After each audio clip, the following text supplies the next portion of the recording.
what they do is run to the next. No. To get a better perspective, let's go back and figure out why do I think that? And visualize positive things so that I can get a positive result. Men are under the illusion that if you suppress it, it goes away. This is sad. No, let him talk. Joining me today on HisSide, I have Greg Nunn, MBA agent for over 13 years, serial investor, entrepreneur, network owner. Also have with me Lawrence Franklin, licensed therapist. Thank you guys for joining me today. Oh man, it's a blessing. Thanks for having me, man. Appreciate you. We're talking about resilience from an entrepreneurial standpoint. So we're going to highlight some of Greg's past, some things he's doing now, some of the things I'm doing, and we wanted to get your clinical, your therapist perspective on what it takes to be resilient, some of the things that we can do as entrepreneurs to help our mindset. And so when you think of the word resilience, right, what are some things that myself and Greg, the audience, that are entrepreneurs, how can we start to bake that into who we are? I think resilience, it comes about just remembering that you're on a path, you're on a goal, you're on a trajectory to accomplish something. Right. And like anything, like you're running a marathon or you're going on a road trip, you got to count the costs, right? You got to count the costs. You got to know what you're getting yourself into. And so when I think of resilience, especially with entrepreneurs like you guys, like yourselves, you guys are going to face some obstacles. Y'all are going to be able to have to weather the storm. But like any storm, are you prepared for it? So I think out the gate, you got to understand what this beast is and how are you approaching that beast. Because if you walk into there and not knowing what to expect, you can get hit on the chin and you can get defeated. So Right. So Greg, in your years because you owned your own agency as well as work for an agency, can you talk to the difference between and how you had the difference between the two and the measure of resiliency that you had to have at each? Yeah, I mean, first working for an agency, it's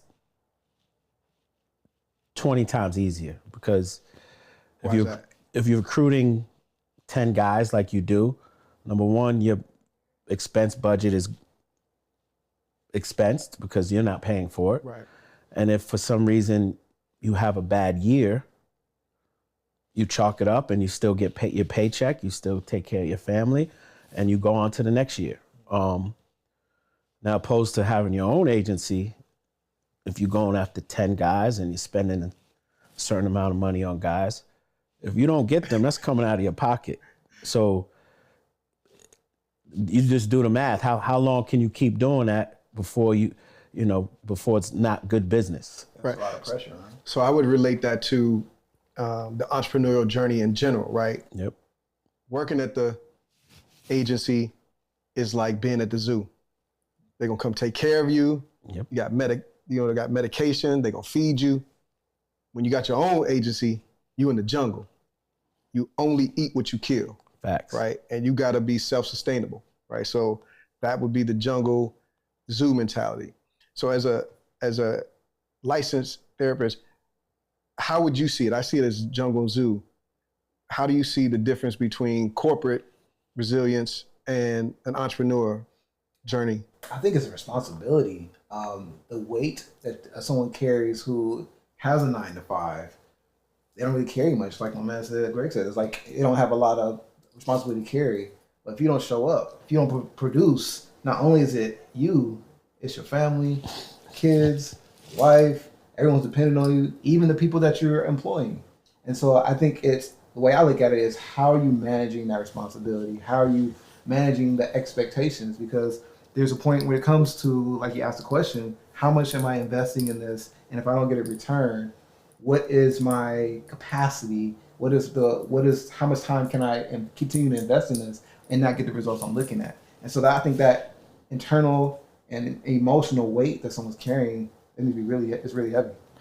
Would you say it's like building a muscle, like resilience? We're not, like, are we born with it? Is it a learned behavior? Like, how would you? I would say it's almost like everyone can relate to a marathon, right? You come out the gate, you run a marathon. You're not going to just jump in it just to jump in it. Like, oh, you want to run a marathon? Oh, yeah, no bet. Let's go. No, it's going to preparation. You got to get some endurance. You got to get training. You might have to talk to some people who ran a marathon before. And so part of resilience is understanding what all work goes into that. Okay. Another part of that is your self-talk. Like, what is the pattern of the individual when they're defeated? And it don't even have to be with money. It don't even have to be with entrepreneurship. It can just be about, if I don't get the praise, if someone talks down to me, if someone is criticizing me, do I struggle with shame? So the confidence and the ability to have a stick-to-itness, to have the emotional regulation, to be able to continue to do the things you need to do, I think that's what's going to help. The grind of getting up every day. Because if you get 10, 20, 30, 100 no's and you're waiting for that one yes, how can you withstand that storm? So how do you withstand that storm? What you said at the end is the thing I've been thinking about while you're speaking is any good entrepreneur has probably been a winner their whole life. High school, whatever it is. So when you start your own business, you're going to get more no's. You're going to lose more than you're going to win. How do you adjust to that though? right. You know, if you got 10 scenarios, you get 8 no's and 2 yes. Like, it's very hard to, if your whole life you've been winning, to deal with that and understand like that might be the norm for you moving forward, if you get what I'm saying. So like, from somebody who's a professional, how do you adapt to that mentally? Yeah, I think it starts with being kind to yourself and understand that we're all human. We all have flaws. We all have mistakes. And when we are feeling those failures or feeling those moments, being able to have a statement that you can talk to yourself and encourage yourself. Because in entrepreneurship, it's so much based upon external measurements, right? Yep. What's in the bank account, how many yeses I got today, and it's always predicated on what results you bring in. But it's the internal stuff that keeps people going. It's this is the why. What's my why to doing this? What is my motivation? We talk about not eating, like the pressure of, I need to take care of my kids. Yep. I need to grind. And so remembering that why and having that motivation is really key, really, really key. So you got to just know that as an entrepreneur, that's got to be baked into you. You've got to build that thing. It's whether you have it naturally, some level of resilience, or it's a low level. If you're stepping into this arena to be an entrepreneur, you've got to know that there's going to be a level of resiliency that you have to build up. And so you got to know that entering the game. Don't just come into the game thinking it's sweet. That's basically what you're saying. Mm-hmm. Well, think of the attributes of some of the entrepreneurs you guys know, even yourselves. What are some of the attributes you guys know? And start throwing some things out. What are some successful people that you've seen in the business field? What are some of the things they've done that you can say consistently? What are some things? Well, consistent is, Consistency. yeah, that's like one of the number one things is being able to show up, right? Can you continue to get up when you get knocked down, right? You may stay down sometimes a little longer than others, but are you going to get back up, right? So consistency, then some level of discipline, right? You've got to be able to discipline yourself, right? I would say being able to delay gratification, right? Because typically the entrepreneur, first money in, last money out, right? So you got to have that ability, like you said, to not only withstand, but you also got to have the ability to set your mind that I'm looking at the bigger picture, that I may not have immediate gratification. But things you just mentioned, immediate gratification, having some discipline, those things are not common. And you're going to be around a lot of people who struggle with delayed gratification and these disciplines. When you're saying like, I'm forgo spending all this money on some nice big truck because I'm investing my money into this vehicle.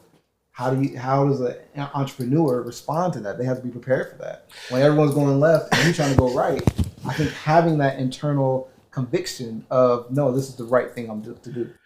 You know what? For me, really, it came from making mistakes. So when I got that first bread, when I got that first money, I did go buy the nice vehicle. I didn't understand that it was the company's money, not my money. right? So when I would make 20 grand or 30 grand or 50 grand, I knew I was the one that invested the 2,000 to get us to the 10. So I'm feeling like the whole 10 is mine. And so I did make some mistakes in the beginning, right? So that's where being able to weather the storm, when I made those mistakes, I had to be able to recover. But I didn't have the discipline, I didn't have the understanding that you're not supposed to go buy the shiny thing until it hurt. When I had the shiny thing, but I didn't have the money to go re-up, invest in more t-shirts or invest in hiring a new person that could do sales because I had got this truck. So I had to feel it first. And that feeling, that mistake was a lesson that allowed me to not do it the next time. But even what I'm hearing you say is the mistakes, but you learn from them. Like that was all part of your journey to even arriving at where you're at right now in terms of being so successful is you learn from your mistakes. And I imagine you also watch other people and you're a learner.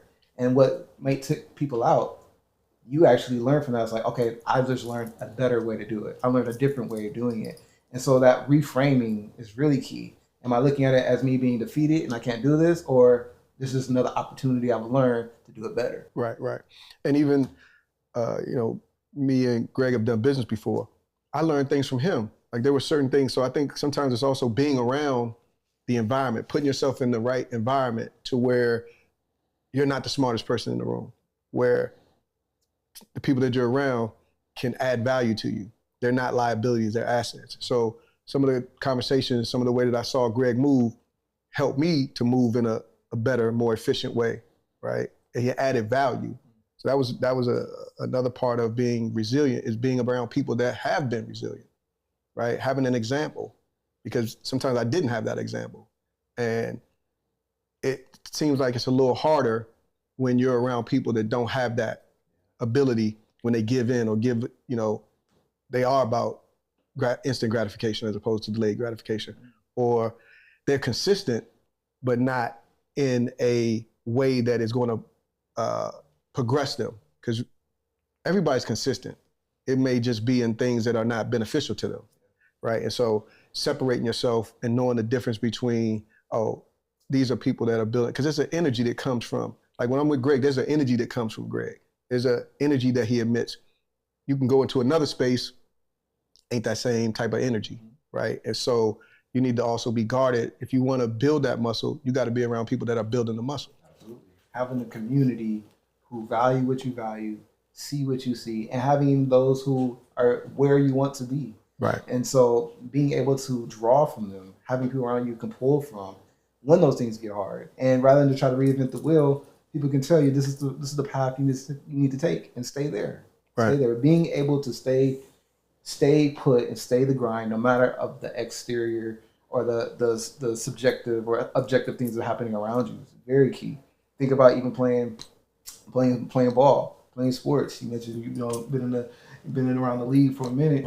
You see how athletes have to persevere and say, how can I present with the same amount of energy from tip off to the horn goes off, all 4 quarters, balling, making sure they're on steadfast. And that's a mindset because there's fouls, there's, flagrants, there is, fans in your ear, you got calls don't go your way, you might roll your ankle, but the expectation to come to the end of the game to win is still there.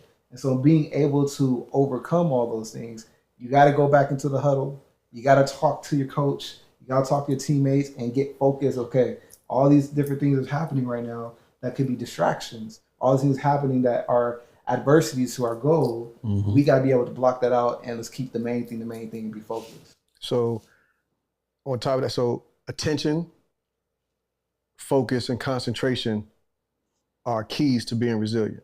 Yeah. Like where are you putting your attention right now? Yeah. Are you putting it on the positive side of it or the negative side of it? How are you looking at this whole situation is going to be a big part of how the result. Yeah. What you dwell on, what you see in your mind is where you're going to go. If you're focusing on things that are going to take you down, you're going to go down.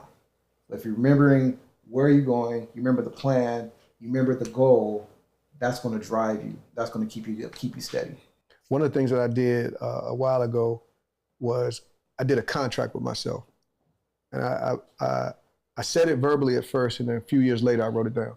I said, I refuse to lose, right? I refuse to give up on this entrepreneurial journey, right? I said, however it come, whatever come my way, I'm not going to,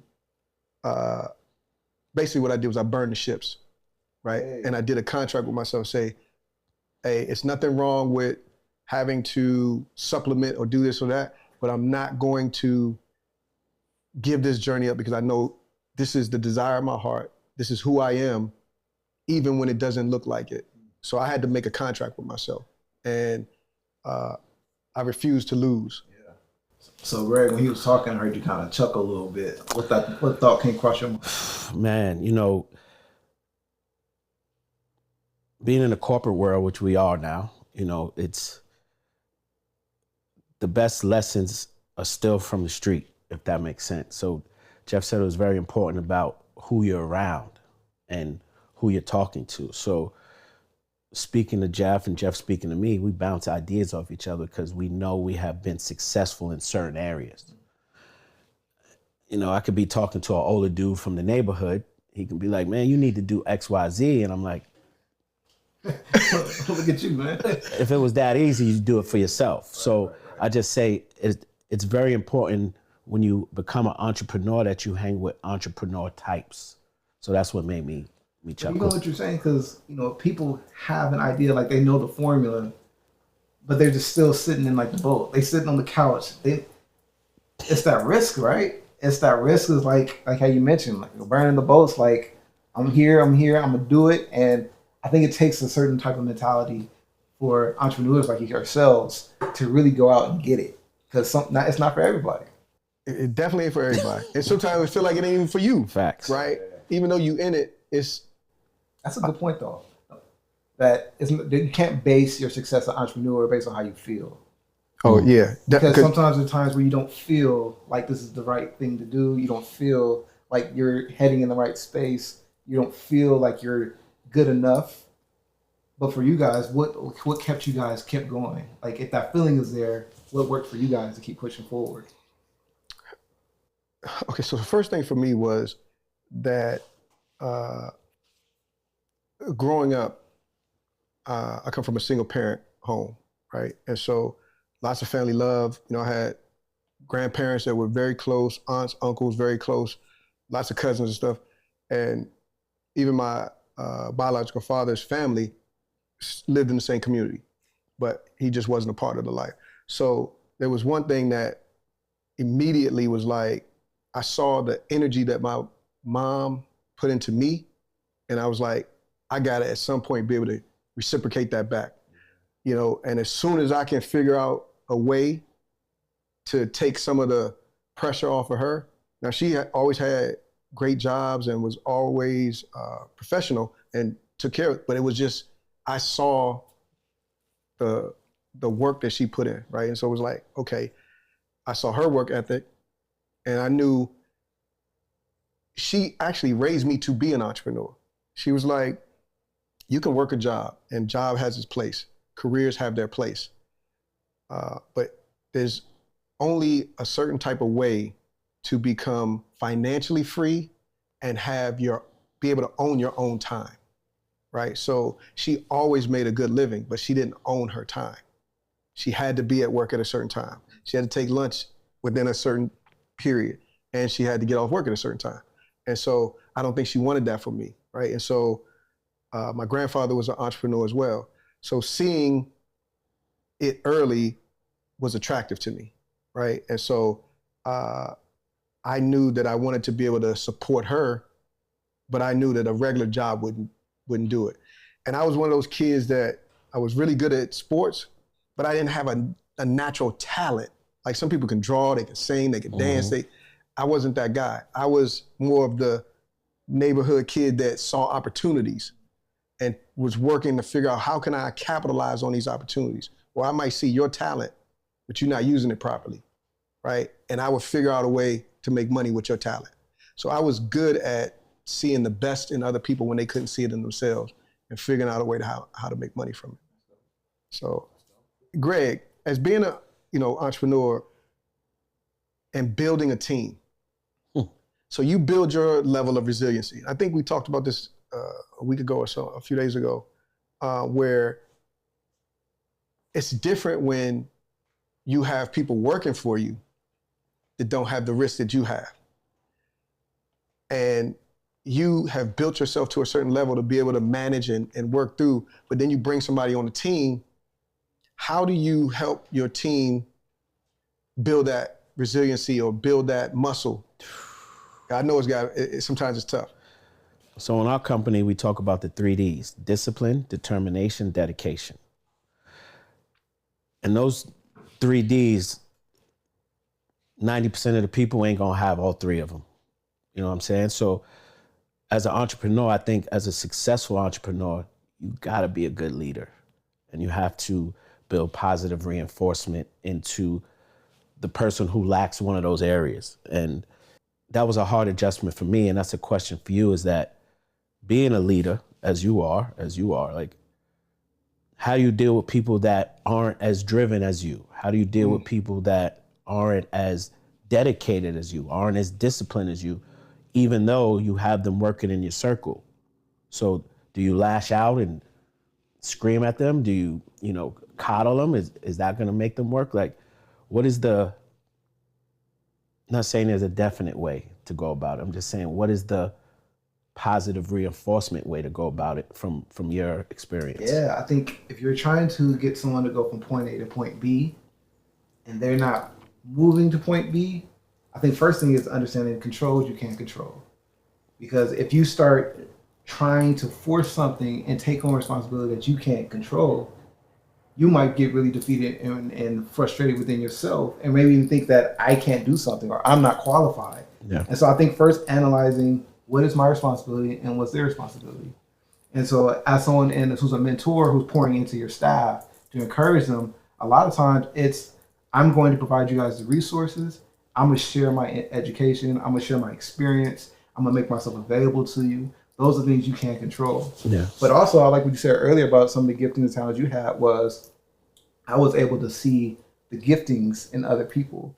And if you're developing people, you have to see them not for where they are, but where they can be, and speak to that person. Because if you're only speaking to where they are right here, that's where they're going to stay. But if you speak to them where they are and where you see them, they're going to show up.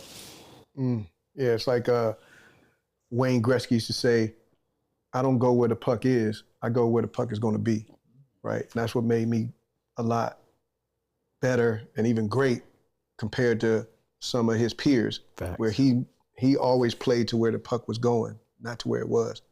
And that's really a good point as a leader, being able to see beyond the mountain and know I may not know how, but I know why we're doing this thing, right? And I may not know how we're going to get there, but I know we are going to get there. And so that's part of really, as a mindset, having the mindset that don't worry about the how all the time. Our responsibility is, what is the vision, right? And sometimes you got to bring other people in to help you carry that vision out, right? And so you may have a certain level of the ability to inspire people to aspire to be better, right? But somebody else may actually do the training of that person. You can see it in them, but that may not be your bag, right? So it's one of the things of being in business is hiring the right people, right? That can make or break a company, right? That can, the trajectory, the velocity of how fast you scale or how slow do you have to keep training people over and over again?